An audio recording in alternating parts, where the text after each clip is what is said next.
Welcome to the Trust in Mae Podcast, where we have real talk and ask hard questions to inspire healing, or just more trauma humor. Either way, trust Mae, it's probably going to hurt. Howdy, and welcome back to the Trust in Mae Podcast. So today's episode is going to be very unique in the sense that I'm going a little bit rogue. My purpose is to just keep it real.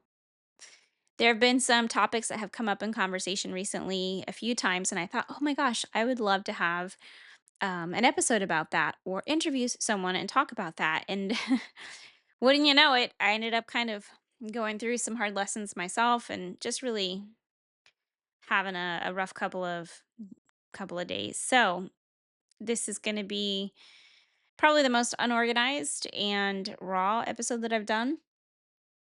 But I'm here for it. And even though this is not going to be live at 6 a.m. on Tuesday like usual, I am doing the best that I can with what I've got. And there are some days where that is exactly it.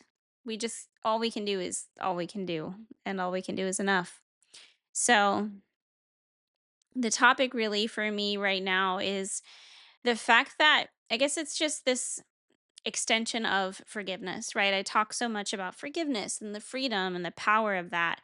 And I even touch on some of the things that, are really a part of the process of getting there and the work and the healing and the growth that has to happen to get to a point of forgiveness. And just really, I enjoy helping encourage people to focus on the freedom and the empowerment that comes from it. But I feel like I would be failing to be authentic and real fully if I didn't further elaborate on, the flip side of the whole situation. I don't know. I mean, it's I don't even know what you call it because it all goes hand in hand. It's all parallel, right? I've mentioned in the past that two contrasts can coexist, right? You can be healing and still grieving. You can be free of resentment, but still sad. You can feel empowered and still have some fear that you're having to work through to be courageous. And so it's just that other side of forgiveness and healing that we don't talk enough about because what I've realized in not just these conversations, but these experiences I've been having, even in my own recent days, is it's hard.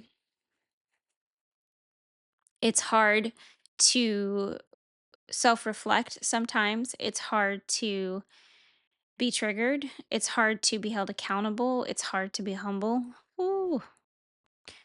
So, in spite of the amount of growth and healing I've done, there is still a part of me that has more work to do. And it's not something that's like a surprise. It's something that I've been very transparent about, very open about.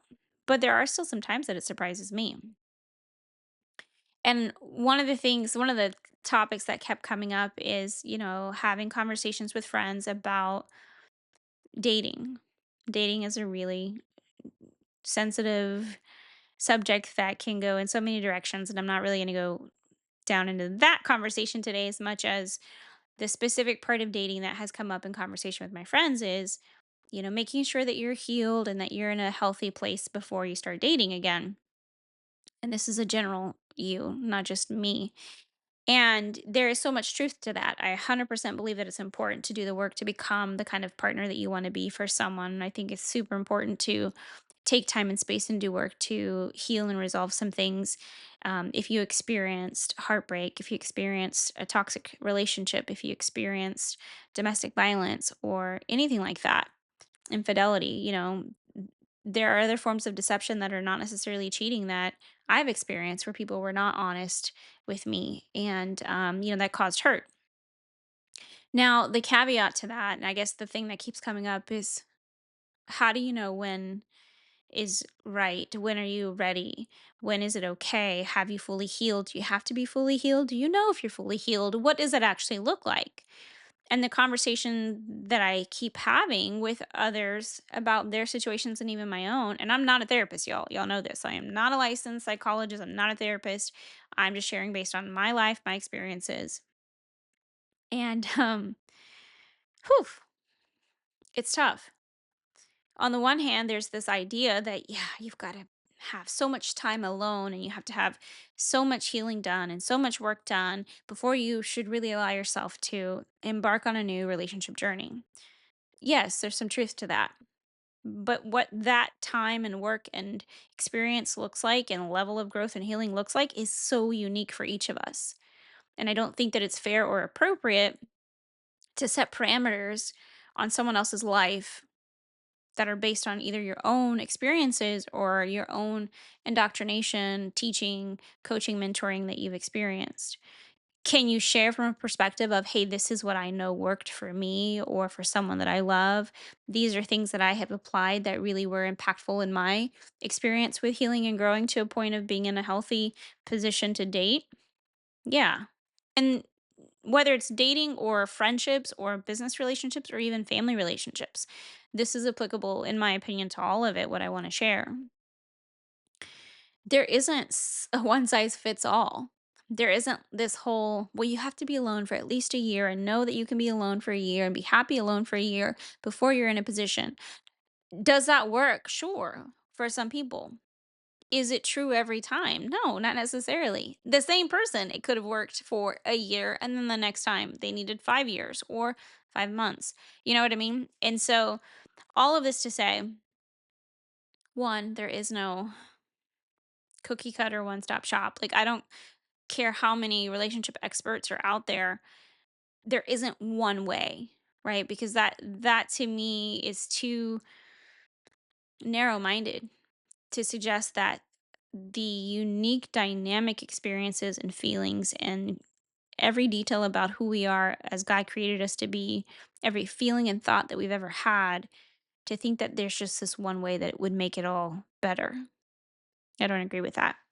I think it's important to learn a variety of ways, learn what works best, what fits for you at that time. Because recovering from a breakup of a good relationship isn't going to be the same experience as healing from the relationship, a toxic one that had infidelity or some form of deception.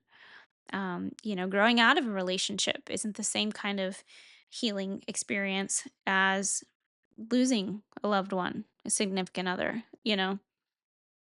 And I also learned, and what I'm learning is that there are some parts of us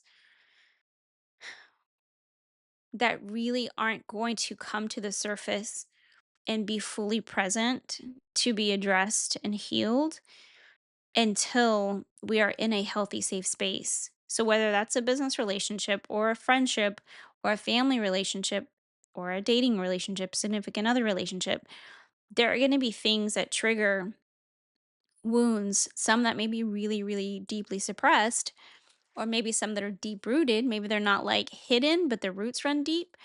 And it may take really finally being in a position, having a safe space with someone where that can come to light. And in that safe space, being able to recognize it for what it is and address it. And having someone in your life who is gentle and patient and safe. I keep saying safe, but that's such a big word. And safe to me coincides with consistency. So I'm going to keep saying it because I feel like safety does require consistency. And sometimes it really does take having that before some of those things are going to come to the surface.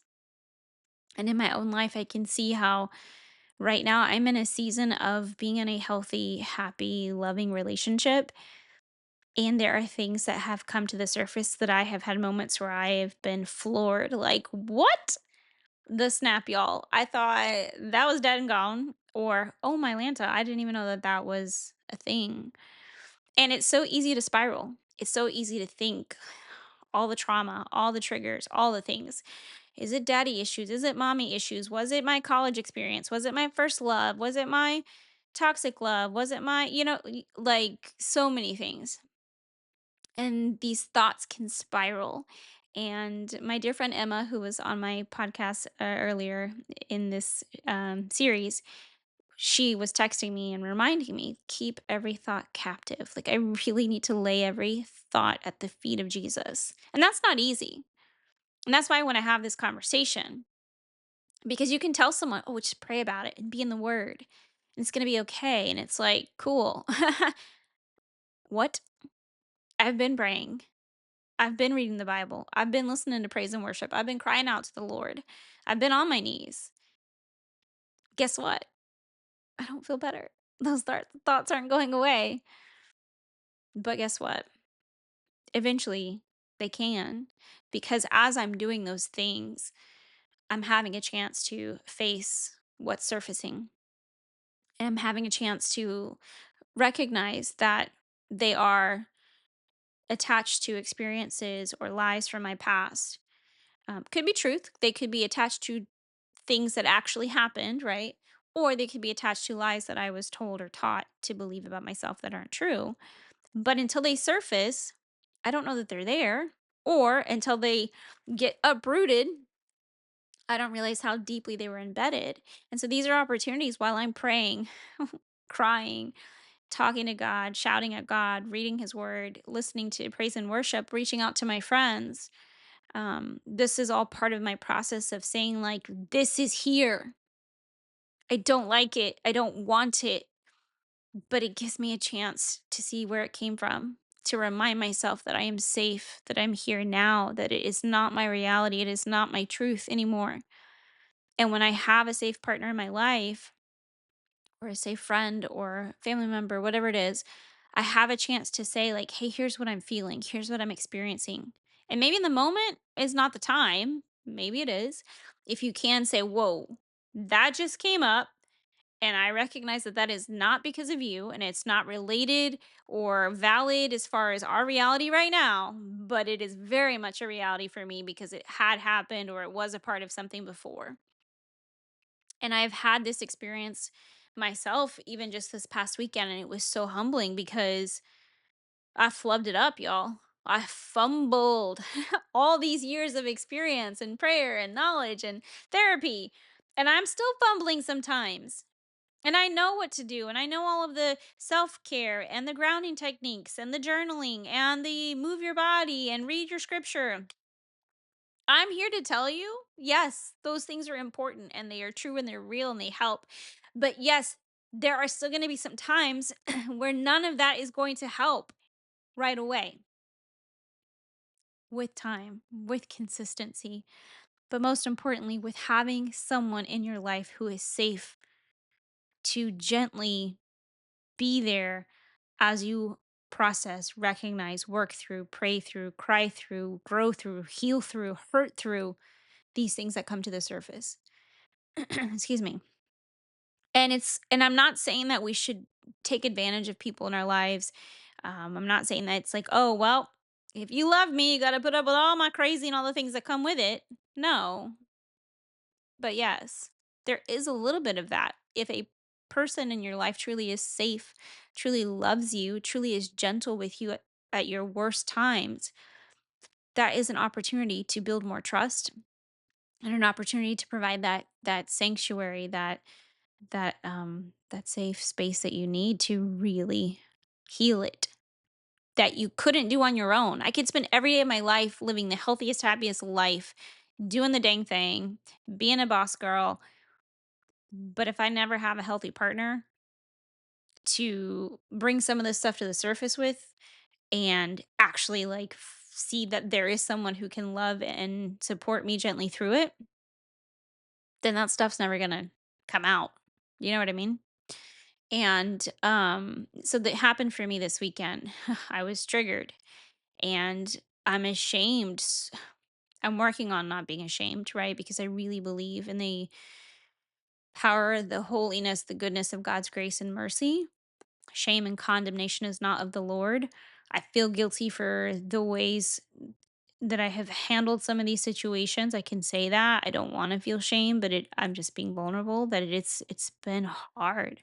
So it's one thing that in the moment I'm triggered, and then my behavior is an overreaction that isn't fair to people that I love. And then to still have this person say, "Hey, I want to talk about this and I want to get through this and I do love you. It's like as I am trying to repent and pray and process and heal the hurt, I'm then compounded with this feeling of shame and unworthiness because a safe person in front of me is saying, I love you enough to figure this out together. And that's something that we don't talk about.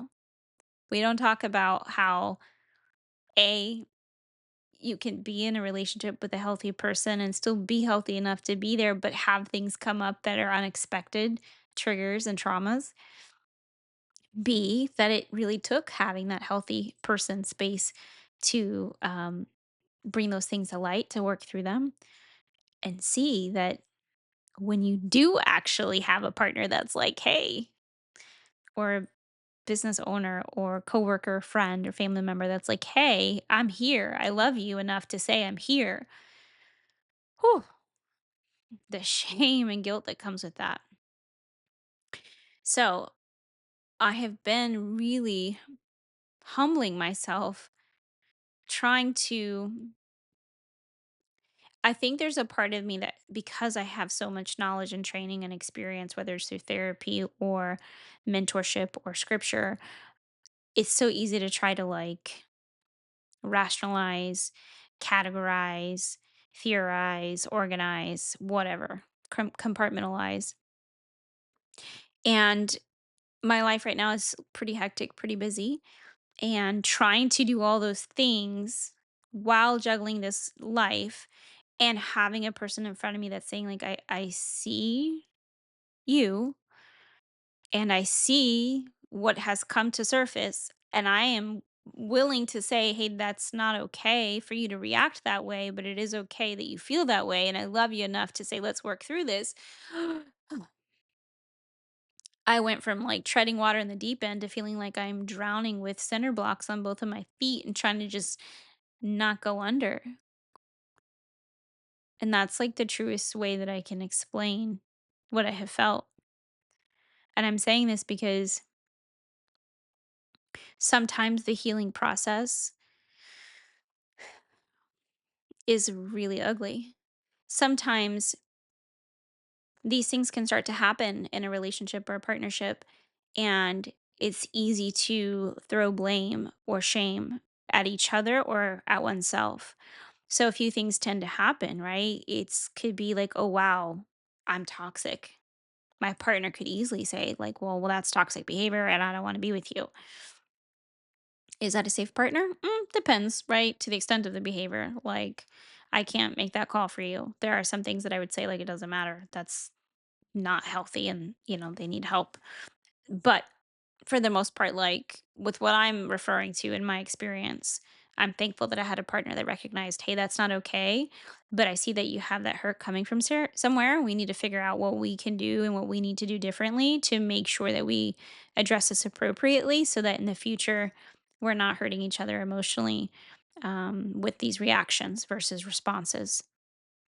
And I think too, it's easy to run because that is the instinct for me anyway. That's the easiest for me. That's like, well, I don't need anybody. I got this. I'm a hyper independent. I don't need a, I mean, yes, I'm traditional and I want a man in my life in the sense that like I want a godly relationship with the family. But it's so easy for me to be of the world and say, like, I don't need a man and I take care of my own stuff. And, that's not healthy either. And it feels so safe and easy in the moment. Like, wow, I have just been exposed. I have now I'm the failure, I'm the screw up, and I don't handle rejection well, and I don't handle being the screw up well.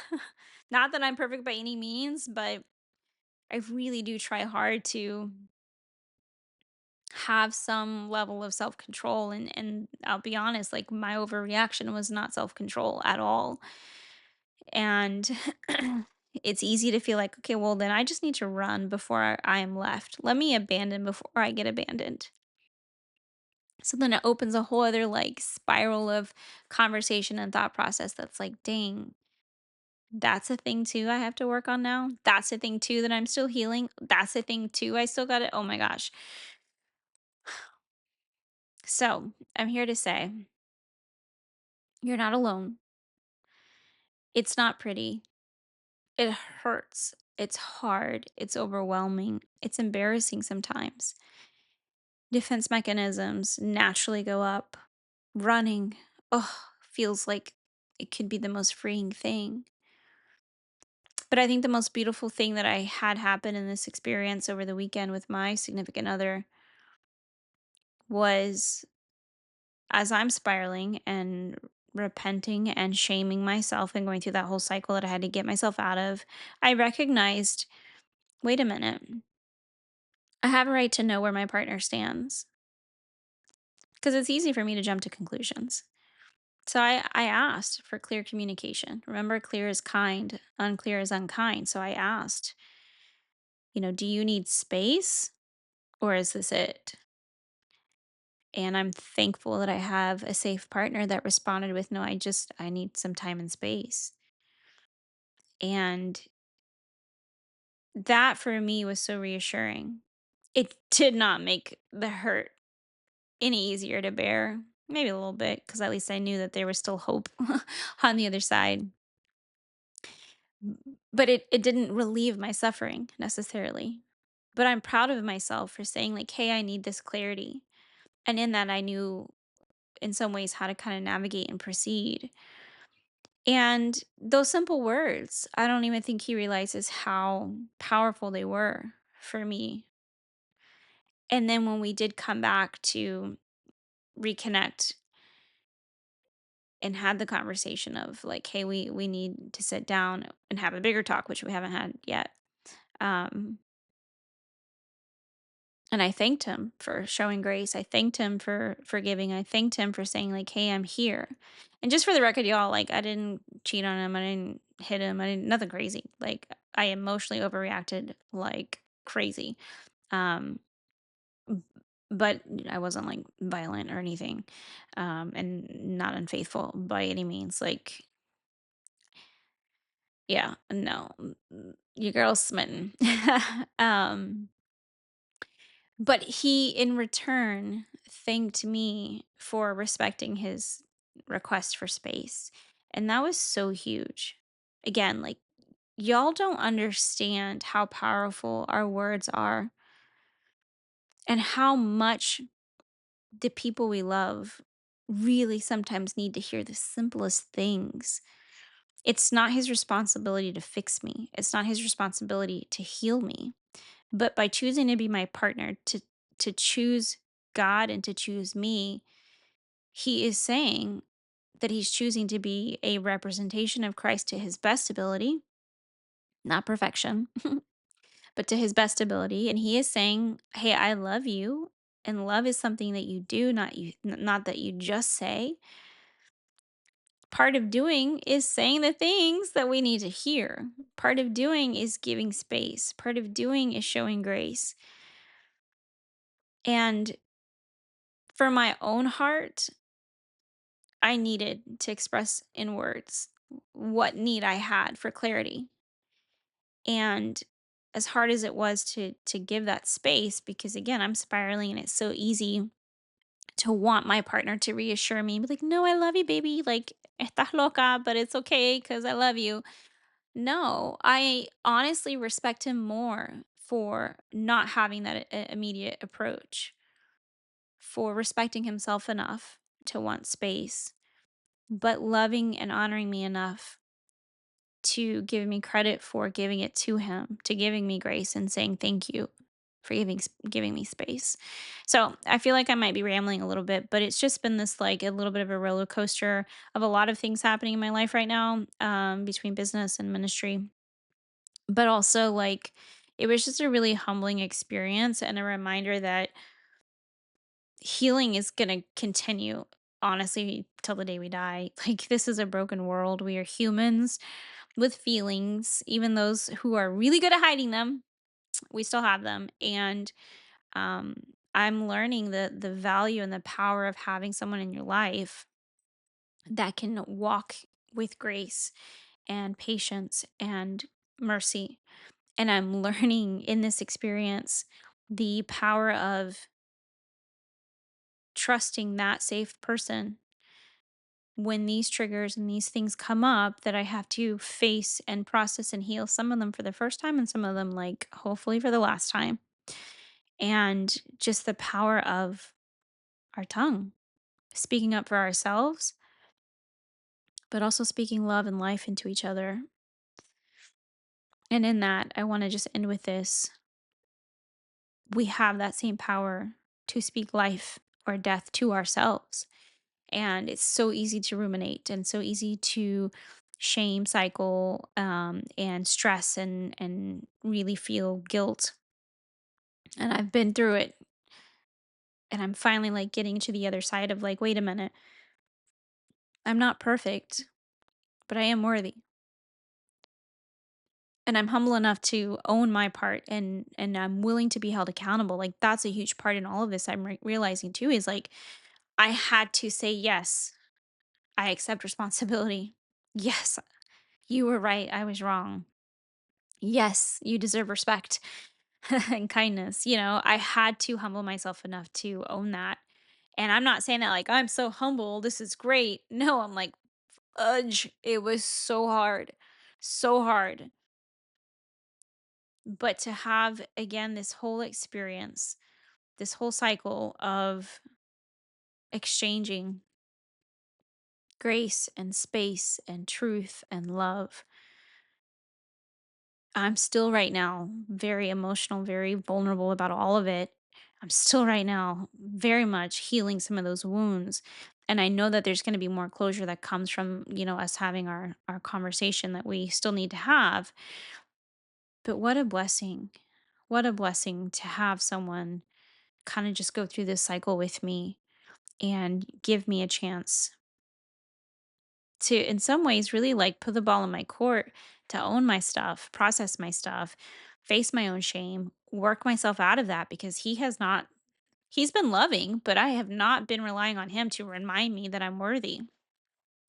And as much as I very much think that as partners we need to do that, um, it wouldn't be very humble of me to expect him to be the one to make me feel better about the choice I made. The feelings I had were valid. They were not an excuse or a justification for me overreacting. And I think that that's important in all of this as well. So it's going to hurt. It's going to be messy. It's not a quick fix. It doesn't matter how much training and experience we have. But it's so powerful to have a partner, to be a partner that is a safe space.